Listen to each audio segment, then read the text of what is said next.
Welcome back to another episode of Palisade Radio. This is your host, Colin Cattell.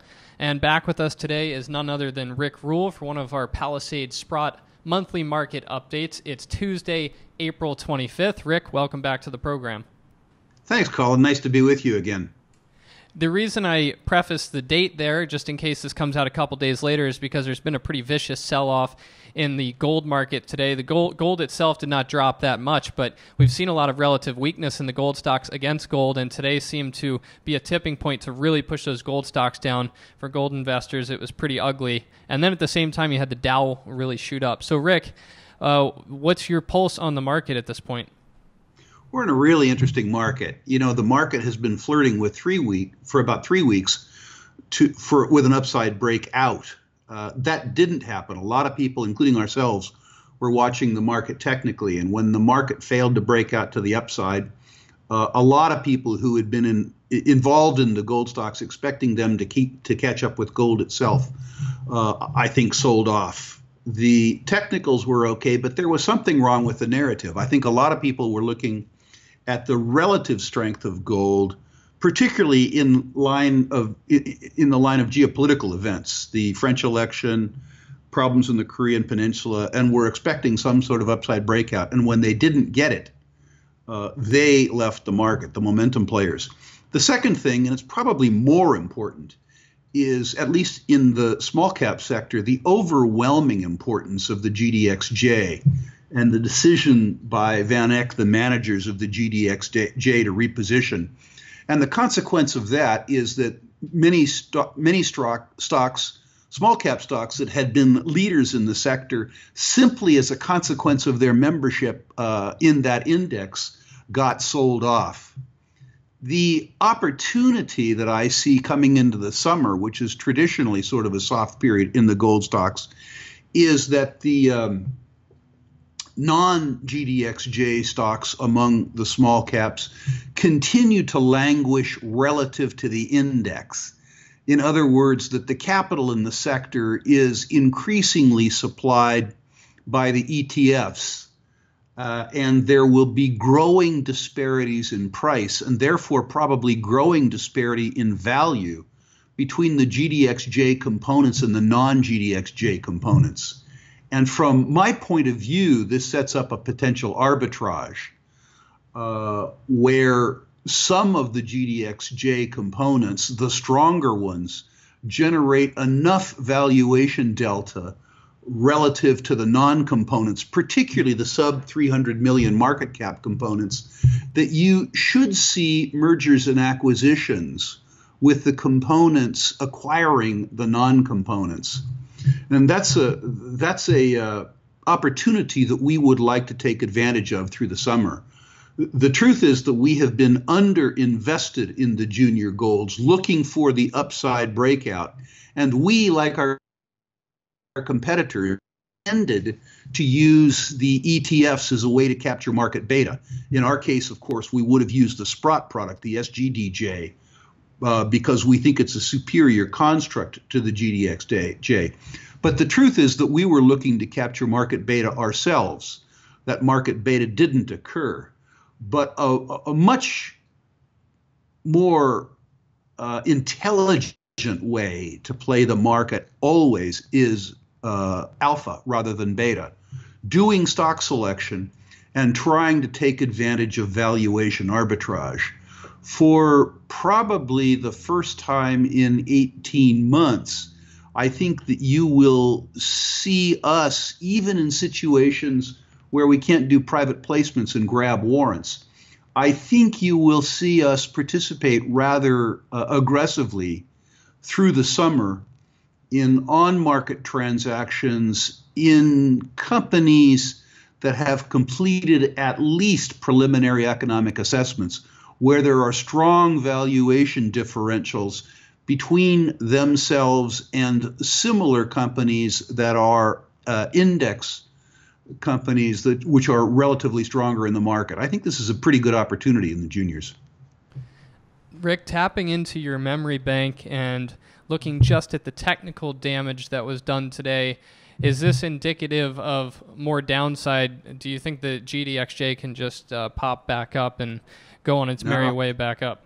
No, I think the GDXJ is hurt. I think the next, God knows I'm no technical analyst, but my experience has been when expectations are damaged in the very near term, and by that I mean 2 or 3 weeks, the damage usually intensifies. Most players in the market today, I would say, literally most players, including institutional investors, are closet momentum players. And what happened today was very damaging to the momentum trade, very useful to check writers like myself. Rick, the arbitrage that you just laid out is one way to look at investing based on the action of the last couple of weeks and the decision of GDXJ to rebalance. What else are you looking at these days? Do you notice certain sectors or certain parts of the junior space that are cheap relative to others? Well, certainly simply the high quality non-index players. Remember, Colin, my basic thesis has always been that 70 or 80% of the juniors, the publicly listed juniors, have no value whatsoever. So if you're looking at a 2,000 company universe, probably 500 of them have any value at all. So you're looking there. If you take out the 45 stocks that are in the index, then you lower the universe of stocks that you're looking at to 450. And if you go from there to companies that have a preliminary economic evaluation but aren't financed, that in other words, don't have a bankable feasibility study and haven't announced the completion of production financing, where there is, in an analyst's opinion, a substantial valuation delta between that generally smaller cap company and a similar company in the index, I see that as the real arbitrage. Sentiment in terms of being a trader, I want to talk about the uranium market that unfolded starting late last year. Just as an example, we had this big move up.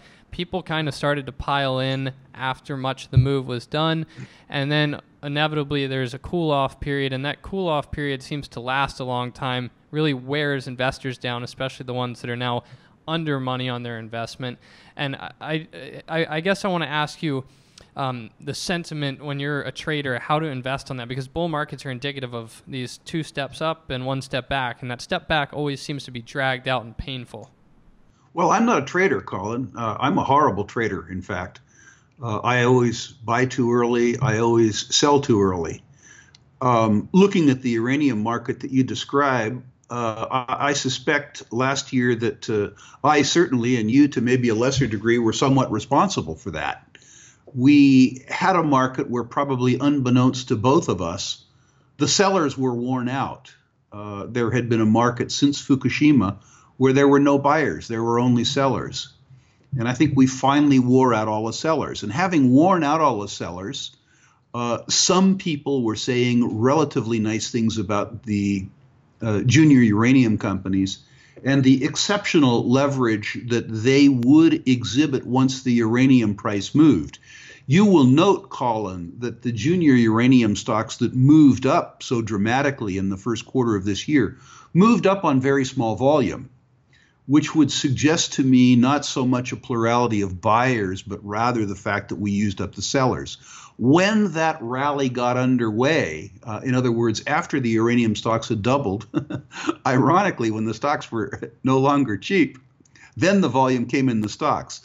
So unfortunately, we have to wear out another cycle of unwary buyers. And that will, that process could take a year, or you could start to see a period of Japanese reactor restarts, in which case those unwary buyers turned out to be wise indeed. Let's stick on uranium for a second, because I just interviewed Daniel Major, who you know well, CEO of GoviX. And he made a fantastic point. This isn't on GoVX specifically. He pointed out that the best two performing companies of the last cycle were both uranium companies that were actively pursuing the development and construction of a mine, something GoVX is currently starting the process on. He, of course, pointed to Paladin, which is one of your favorite success stories to touch on, and then Energy Fuels. And I think those two companies did perform the best, and they were both in construction periods. Have you thought about this theory at all? I haven't, and I'll have to consider it. Of course, you can count on somebody as smart as him to make a statement that serves his own interest. I certainly, at this juncture, wouldn't rush construction, and I don't think they are. You are not going to see an uptick in uranium prices until you see Japanese reactor restarts. Once you see an uptick in uranium prices, my suspicion is that the first stocks to move will be people who are in production or show that they can be in production quickly. As to which stocks will exhibit the greatest increase, which class of stocks will exhibit the greatest increase, the truth is I have no idea. But what I can tell you, Colin, is this: in terms of the universe of uranium stocks with a sort of a sub 500 million market cap, there's probably only 12 or 15, and there's probably only 6 or 7 of those that are viable. What I did myself in the year 2000, at that point in time, you'd had a 20-year bear market in uranium, and there were 5 uranium juniors that stood a chance of surviving. I bought them all. Maybe unwise, but it turned out to have a happy ending for me. So I'm dancing around the question because I don't have an answer for you, Colin. Excellent. Maybe another one you won't have an answer to. People always want to ask you questions you can't possibly give an answer to, and I'm having the benefit of being able to ask you a lot of questions thanks to these monthly interviews. I'm definitely one of those people. Where are we at in the cycle today? As a junior investor, you've pulled the analogy of a baseball game. Maybe there's other analogies you use, but it doesn't seem like we're very far into this cycle. I hope not. Well, in terms of the non-precious metals juniors, if we're anywhere, we're in the first inning. In the precious metals, likely in the third inning. Very, very early on. Colin, in our circumstance, everybody is absolutely fascinated with resources. But the truth is, among investors in a more general sense, those investors can barely spell gold or spell oil or spell copper. I remember back to the late 1970s after we'd had an 8-year bull market in resources, and virtually every page of every investment publication on the planet, including the Wall Street Journal and Fortune, was resource-centric. I'm not saying that past will be prologue. We certainly didn't have the sort of mind share that we had in the 1970s in the last bull market that we all enjoyed last decade. But the truth is, I think we're very, very early on. I think what we've seen is a market which has barely only included players to the sector. It hasn't brought in any new money, and that will happen. I think I've just about run out of questions for you, Rick, so we can put a bookmark in the book here and wait until next month for more questions. A small plug for Minds and Money. I believe you'll be there in New York next week giving a talk, and I'll certainly be in attendance, so I'll see you there. I look forward to seeing you and any of your listeners at Minds and Money. It's a great venue.